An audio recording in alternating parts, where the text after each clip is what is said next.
आप सबों को जय मसीह की। प्रभु की स्तुति हो।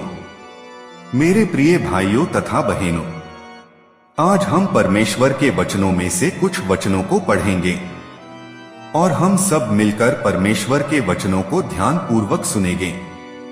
परमेश्वर हमसे और आपसे वचनों के द्वारा बहुत कुछ बताना चाहते हैं, जिसको जानना हम विश्वासियों के लिए बहुत जरूरी है, क्योंकि परमेश्वर हमसे और आपसे वचनों के द्वारा ही बात करते हैं। इसलिए हमें और आपको बहुत ध्यान पूर्वक परमेश्वर के वचनों को सुनना चाहिए और परमेश्वर से वचनों को समझने और उस पर चलने के लिए प्रार्थना करना चाहिए। चलिए वचनों को सुनते हैं। प्रभु के आगमन का दिन। हे प्रियो, अब मैं तुम्हें यह दूसरी पत्री लिखता हूँ और दोनों में सुधि दिलाकर तुम्हारे शुद्ध मन को उभारता हूँ कि तुम उन बातों को जो पवित्र भविष्यद्वक्ताओं ने पहले से कही हैं और प्रभु और उद्धारकर्ता की उस आज्ञा को स्मरण करो जो तुम्हारे प्रेरितों के द्वारा दी गई थी। और यह पहले जान लो कि अंतिम दिनों में हंसी उपहास करने वाले आएंगे, जो अपनी ही अभिलाषाओं के अनुसार चलेंगे और कहेंगे, उसके आने की प्रतिज्ञा कहाँ गई, क्योंकि जब से पूर्वज सो गए हैं सब कुछ वैसा ही है जैसा सृष्टि के आरंभ से था। वे तो जानबूझकर यह भूल गए कि परमेश्वर के वचन के द्वारा से आकाश प्राचीन काल से विद्यमान है और पृथ्वी भी जल में से बनी और जल में स्थिर है। इन्हीं के द्वारा उस युग का जगत जल में डूबकर नाश हो गया, पर वर्तमान काल के आकाश और पृथ्वी उसी वचन के द्वारा इसलिए रखे हैं कि जलाए जाए, और वह भक्तिहीन मनुष्यों के न्याय और नाश होने के दिन तक ऐसे ही रखे रहेंगे। हे प्रियो, यह एक बात तुमसे छिपी न रहे कि प्रभु के यहाँ एक दिन 1000 वर्ष के बराबर है और 1000 वर्ष एक दिन के बराबर हैं। प्रभु अपनी प्रतिज्ञा के विषय में देर नहीं करता, जैसी देर कितने लोग समझते हैं, पर तुम्हारे विषय में धीरज धरता है और नहीं चाहता कि कोई नाश हो, वरन यह कि सबको मन फिराव का अवसर मिले। परंतु प्रभु का दिन चोर के समान आ जाएगा। उस दिन आकाश बड़े शोर के साथ जाता रहेगा और तत्व बहुत ही तप्त होकर पिघल जाएंगे और पृथ्वी और उसके कामों का न्याय होगा।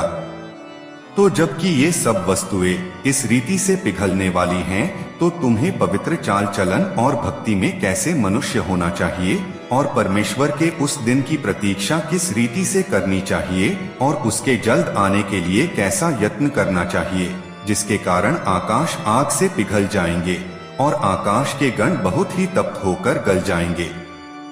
पर उसकी प्रतिज्ञा के अनुसार हम एक नए आकाश और नई पृथ्वी की आस देखते हैं, जिनमें धार्मिकता वास करेगी।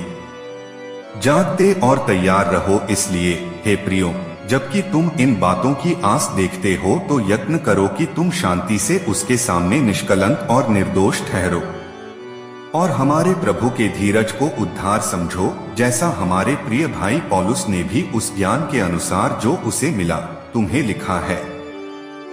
वैसे ही उसने अपनी सब पत्रियों में भी इन बातों की चर्चा की है, जिनमें कितनी बातें ऐसी हैं जिनका समझना कठिन है और अनपढ़ और चंचल लोग उनके अर्थों को भी पवित्र शास्त्र की अन्य बातों के समान खींच तान कर अपने ही नाश का कारण बनाते हैं। इसलिए हे प्रियो, तुम लोग पहले ही से इन बातों को जानकर चौकस रहो, ताकि अधर्मियों के भ्रम में फंसकर अपनी स्थिरता को हाथ से कहीं खो न दो, पर हमारे प्रभु और उद्धारकर्ता यीशु मसीह के अनुग्रह और पहचान में बढ़ते जाओ। उसी की महिमा अब भी हो और युगानुयुग होती रहे। विनाशकारी सिद्धांत। जिस प्रकार उन लोगों में झूठे भविष्यद्वक्ता थे, उसी प्रकार तुम में भी झूठे उपदेशक होंगे, जो नाश करने वाले पाखंड का उद्घाटन छिप छिप कर करेंगे और उस प्रभु का जिसने उन्हें मोल लिया है इनकार करेंगे और अपने आप को शीघ्र विनाश में डाल देंगे। और बहुत सारे उनके समान लुचपन करेंगे, जिनके कारण सत्य के मार्ग की निंदा की जाएगी। और वे लोग के लिए बातें गढ़कर तुम्हें अपने लाभ का कारण बनाएंगे, और जो दंड की आज्ञा उन पर पहले से हो चुकी है, उसके आने में कुछ भी देर नहीं और उनका विनाश ऊँघता नहीं। झूठे शिक्षकों का न्याय। क्योंकि जब परमेश्वर ने उन दूतों को जिन्होंने पाप किया नहीं छोड़ा पर नरक में भेजकर अंधेरे कुंडों में डाल दिया ताकि न्याय के दिन तक बंदी रहें, और प्राचीन युग के संसार को भी न छोड़ा वरन भक्तिहीन संसार पर महाजल प्रलय भेजकर धार्मिकता के प्रचारक नूह समेत 8 व्यक्तियों को बचा लिया और सदोम और गमोरा के नगरों को विनाश का ऐसा दंड दिया कि उन्हें भस्म करके राख में मिला दिया, ताकि वे आने वाले भक्तिहीन लोगों की शिक्षा के लिए एक दृष्टांत बने और धर्मी लूत को, जो अधर्मियों के अशुद्ध चाल चलन से बहुत दुखी था, छुटकारा दिया। क्योंकि वह धर्मी उनके बीच में रहते हुए और उनके अधर्म के कामों को देख देख कर और सुन सुनकर हर दिन अपने सच्चे मन को पीड़ित करता था। तो प्रभु के भक्तों को परीक्षा में से निकाल लेना और अधर्मियों को न्याय के दिन तक दंड की दशा में रखना भी जानता है। विशेष करके उन्हें जो अशुद्ध अभिलाषाओं के पीछे शरीर के अनुसार चलते और प्रभुता को तुच्छ जानते हैं, वे ढीठ और हठी हैं और ऊंचे पद वालों को बुरा भला कहने से नहीं डरते। तो भी स्वर्गदूत जो शक्ति और सामर्थ्य में उनसे बड़े हैं, प्रभु के सामने उन्हें बुरा भला कहकर दोष नहीं लगाते। झूठे शिक्षकों की भ्रष्टता। पर ये लोग निर्बुद्धि पशुओं ही के तुल्य हैं, जो पकड़े जाने और नाश होने के लिए उत्पन्न हुए हैं और जिन बातों को जानते ही नहीं उनके विषय में औरों को बुरा भला कहते हैं, वे अपनी सड़ाहट में आप ही सड़ जाएंगे। औरों का बुरा करने के बदले उन्हीं का बुरा होगा। उन्हें दिन दोपहर सुख विलास करना भला लगता है।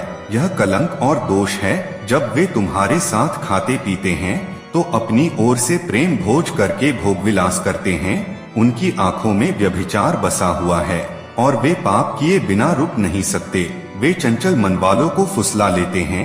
उनके मन को लोभ करने का अभ्यास हो गया है। वे संताप की संतान हैं। वे सीधे मार्ग को छोड़कर भटक गए हैं और बौर के पुत्र बिलाम के मार्ग पर हो लिए हैं, जिसने अधर्म की मजदूरी को प्रिय जाना, पर उसके अपराध के विषय में उलाहना दिया गया। यहाँ तक कि अबोल गधी ने मनुष्य की बोली से उस भविष्यद्वक्ता को उसके बावलेपन से रोका। ये लोग सूखे कुएं और आंधी के उड़ाए हुए बादल हैं। उनके लिए अनंत अंधकार ठहराया गया है। झूठे शिक्षकों के धोखे। वे व्यर्थ घमंड की बातें कर करके लुचपन के कामों के द्वारा उन लोगों को शारीरिक अभिलाषाओं में फंसा लेते हैं, जो भटके हुओं में से अभी निकल ही रहे हैं। वे उन्हें स्वतंत्र होने की प्रतिज्ञा तो देते हैं, पर आप ही सड़ाहट के दास हैं, क्योंकि जो व्यक्ति जिससे हार गया है वह उसका दास बन जाता है। और जब वे प्रभु और उद्धारकर्ता यीशु मसीह की पहचान के द्वारा संसार की नाना प्रकार की अशुद्धता से बच निकले और फिर उनमें फंसकर हार गए, तो उनकी पिछली दशा पहली से भी बुरी हो गई है। क्योंकि धार्मिकता के मार्ग का न जानना ही उनके लिए इससे भला होता कि उसे जानकर उस पवित्र आज्ञा से फिर जाते जो उन्हें सौंपी गई थी। उन पर यह कहावत ठीक बैठती है कि कुत्ता अपनी छांट की ओर और नहलाई हुई सुअरनी कीचड़ में लौटने के लिए फिर चली जाती है।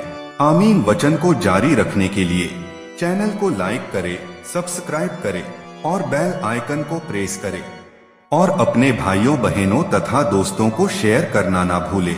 भाइयों बहनों, आप चैनल को सब्सक्राइब नहीं करते हैं तो आप सबों से निवेदन है कि आप सब लोग जो परमेश्वर से प्यार करते हैं चैनल को लाइक और सब्सक्राइब जरूर करें। परमेश्वर आप सबों को आशीष दे। धन्यवाद।